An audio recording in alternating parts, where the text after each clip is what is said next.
Next topic is electric potential due to a system of charges. Consider n charges Q1, Q2, Q3, Q4 up to so on Qn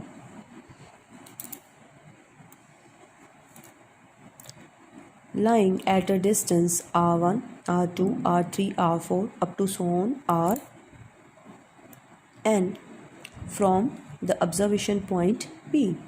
So the electric potential at point P due to this charge Q1 is equal to V1 is equal to 1 by 4 pi epsilon naught Q1 upon the distance of this charge from point P is R1. Similarly, the electric potential at point P due to all the other charges is potential is V2, V3, V4 and up to so on Vn. The value of Vn is 1 by 4 pi epsilon naught Qn upon the distance of this nth charge from the point P is Rn. So the total potential at point P will be equal to algebraic sum of all the individual potentials. So the net potential at point P is equal to V is equal to V1 plus V2 plus V3 and up to so on Vn. On putting the value of V1, V2, V3, V4 and Vn in this expression, we get the last value of potential is 1 by 4 pi epsilon naught summation varies from I equal to 1 to n. Here variation of I represents the variation of number of charges which are present in the given system. So within summation Qi upon Ri. So potential V is equal to 1 by 4 pi epsilon naught summation I varies from 1 to n Qi upon Ri. In terms of position vector, the potential at point P can be expressed as V is equal to 1 by 4 pi epsilon naught summation I varies from 1 to n Qi upon R minus Ri. Next is electric potential due to a continuous charge distribution. First one is volume charge distribution. Consider a continuous charge distribution of which consists of number of small charge elements. If R is the position vector of point P, then the electric potential at point P due to continuous charge distribution can be written as, in terms of volume charge distribution, so the potential at point P can be written as dV, that is small potential due to this small volume element at point P, is equal to 1 by 4 pi epsilon naught dq upon R. Here R represent the position vector between the ith charge from the Q naught, that is the observation point, that is the distance between the test charge and the Qi charge. So in term of position vector, so the value of R can be calculated by applying triangular law of vector addition. So according to this, Ri plus Qp, here Qp is equal to capital R is equal to small r. So the value of this Qp is equal to R minus Ri. So on putting the value of Qp in this expression, here Qp is equal to capital R. So dV, that is small potential at point P, is equal to 1 by 4 pi epsilon naught dq upon R minus Ri. On integrating this expression, dV with an integral sign is equal to 1 by 4 pi epsilon naught within integration dq upon R minus Ri. So the net potential V is equal to 1 by 4 pi epsilon naught with an integral dq upon R minus Ri. As we know, volume charge density rho is equal to dq upon dV. Here dV represent the volume. here dV represent the volume element. So the value of dq is rho dV. We will put the value of dq in the equation number 1. So we get the potential due to volume charge distribution is 1 by 4 pi epsilon naught with an integral rho dV. Here dV represent the volume element upon r minus ri modulus. Next topic is surface charge density.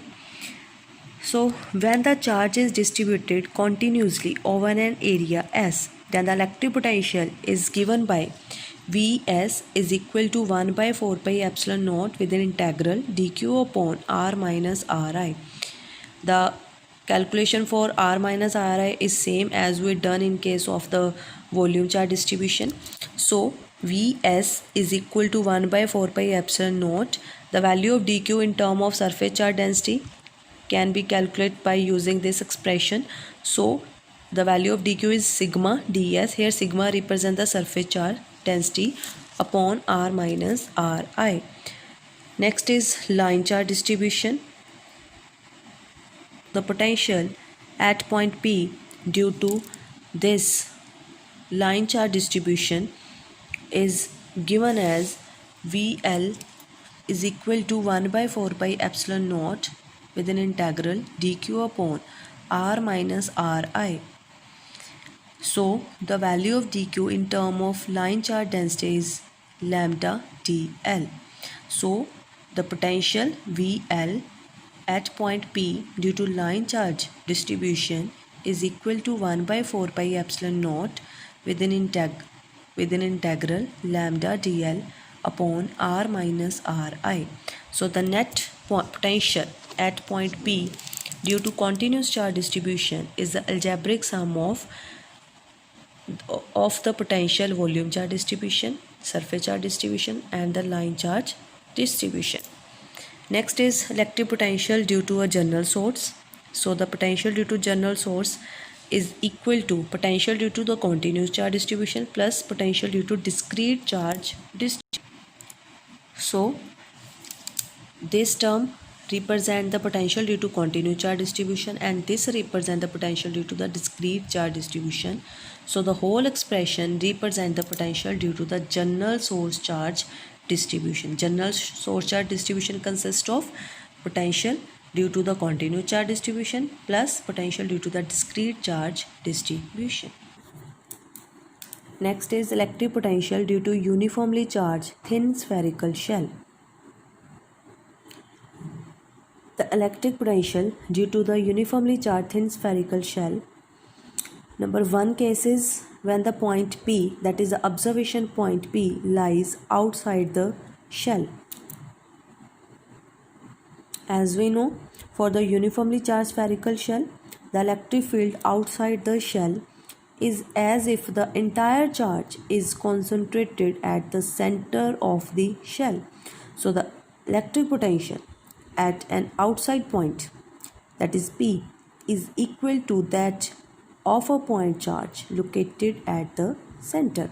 So the value of V is equal to, that is potential is equal to 1 by 4 pi epsilon naught Q upon R. Here the value of R is greater than this capital R, which represent the radius of this spherical shell. When second case, when the point P lies on the surface of the shell, when this point P lies on the surface of the shell, so in that case we can replace small r by capital R. Here capital R represent the radius of the shell. Third case, when the point P lies inside the shell. When the point P, this point P lies inside the shell, so the electric field at any point inside the shell is 0, but the electric potential due to uniformly charged spherical shell is constant everywhere inside the shell. So if the observation point lies inside the shell, the value of electric field is 0. So as we know, as we will going to discuss this expression in the next article, that is E is equal to negative gradient of the potential. So if E is equal to 0, so dV upon dr equal to 0, and we know derivative of a term is 0 only if this term is equal to constant, means this term will not vary with the variation of x or maybe r. So here v is constant, means potential remain constant. So the constant value of potential will be equal to the value of potential at the surface of the shell. So V is equal to 1 by 4 pi epsilon naught Q upon capital R.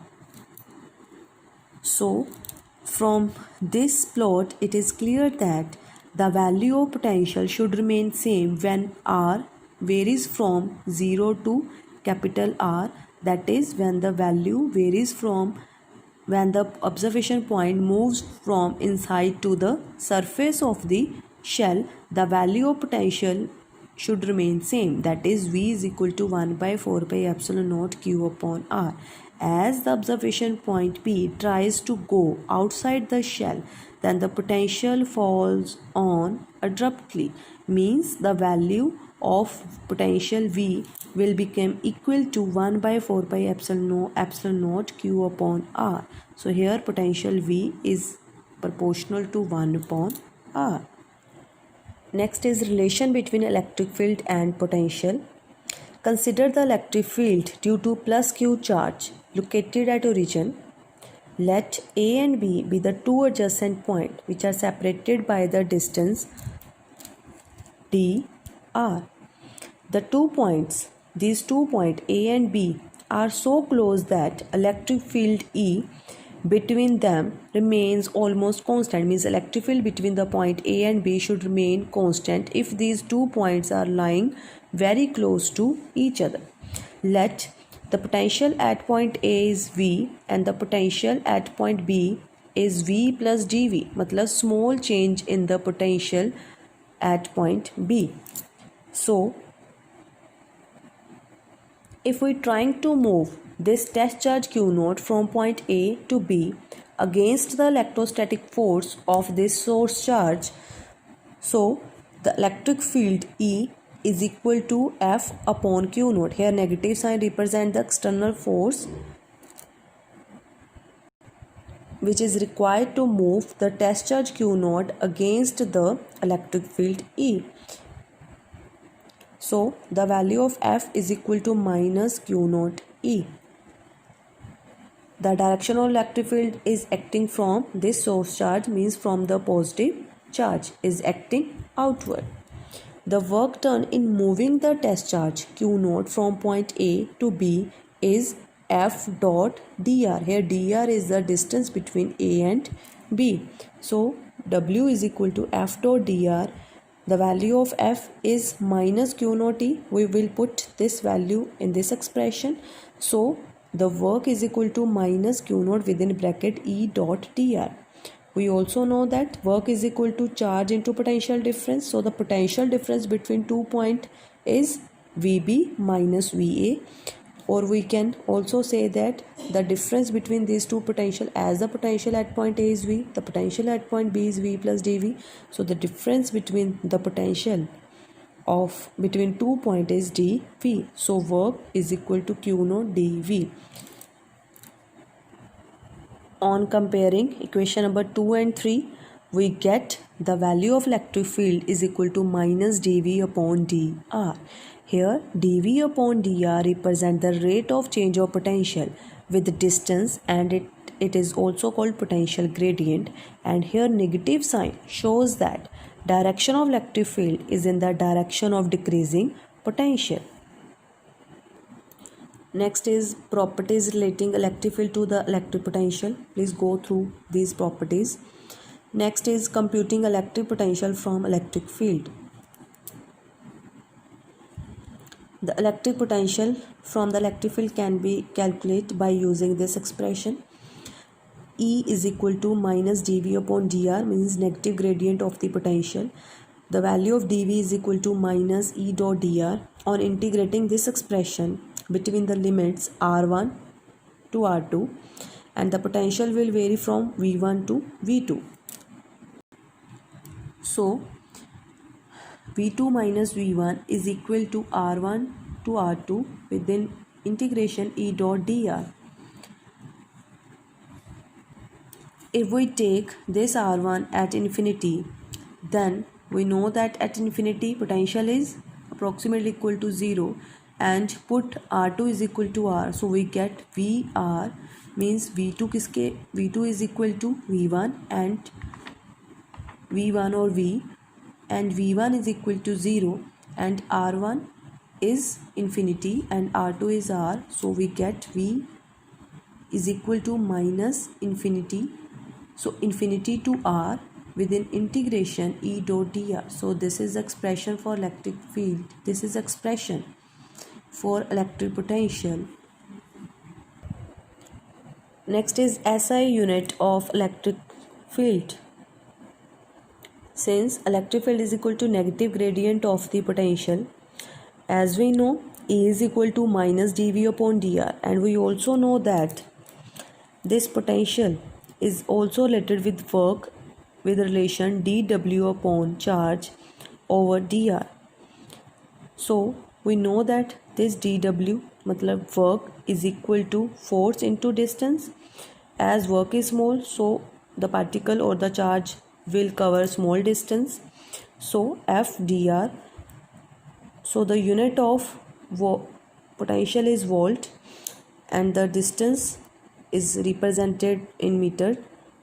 This is equal to unit used for work is joule, for unit used for charge is coulomb, and for the distance is meter, which is equal to unit used for the force is newton, for the dr that is distance is meter, for the charge is coulomb, and for again for this distance is meter.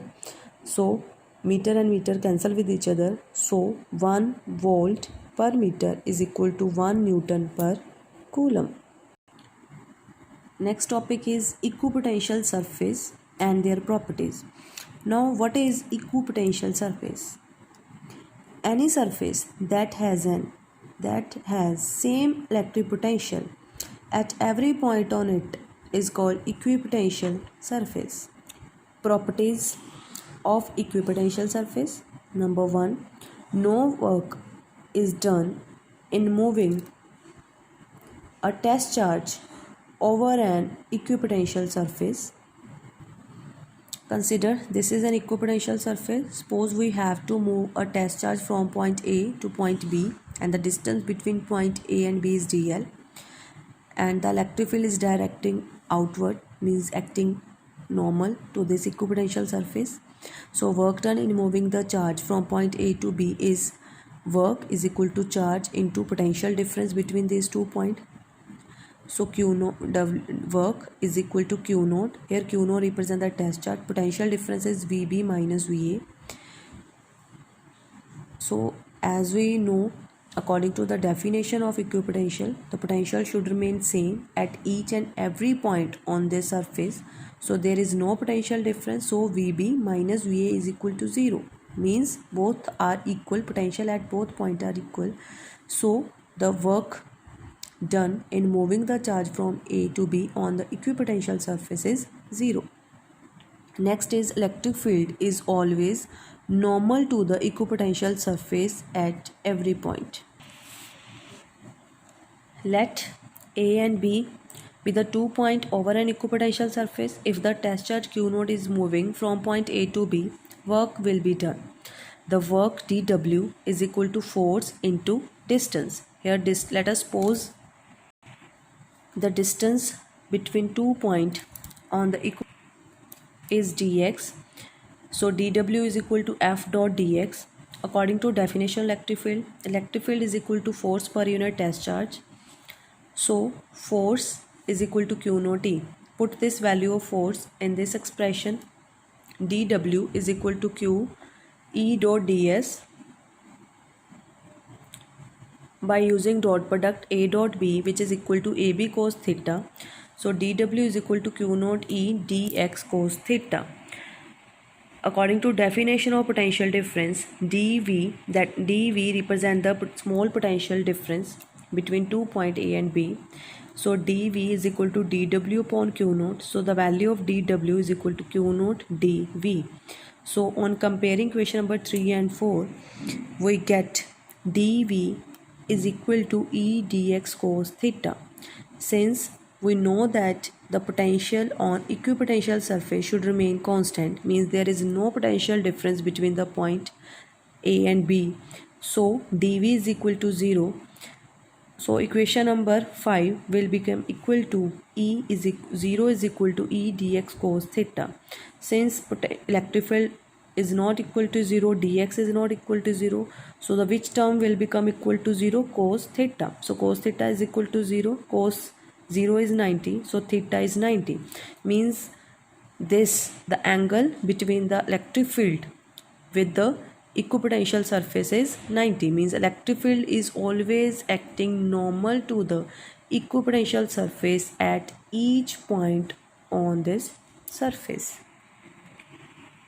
Property number 3, equipotential surfaces are close together in the region of strong field and farther apart in the region of weak field. As we know, electric field is equal to negative gradient of potential. The value of dr is equal to minus dV upon E. For the same change in the value of dV, means when dV is equal to constant, then dr is directly proportional to 1 upon E. So as the value of r goes on increasing, the value of E goes on decreasing. So the spacing between the equipotential surfaces will be smaller in the region where the electric field is stronger and vice versa. Last property, no two equipotential surfaces can intersect each other. If they intersect, then there will be two values of equipotential surfaces, electric potential at the point of intersection, which is impossible. This is the case just like the electric field lines. Means no electric field lines can intersect each other. So similarly, no two equipotential surfaces can intersect each other, because if they intersect, then they will give two values of electric potential at the point of intersection, which will not possible. Thank you.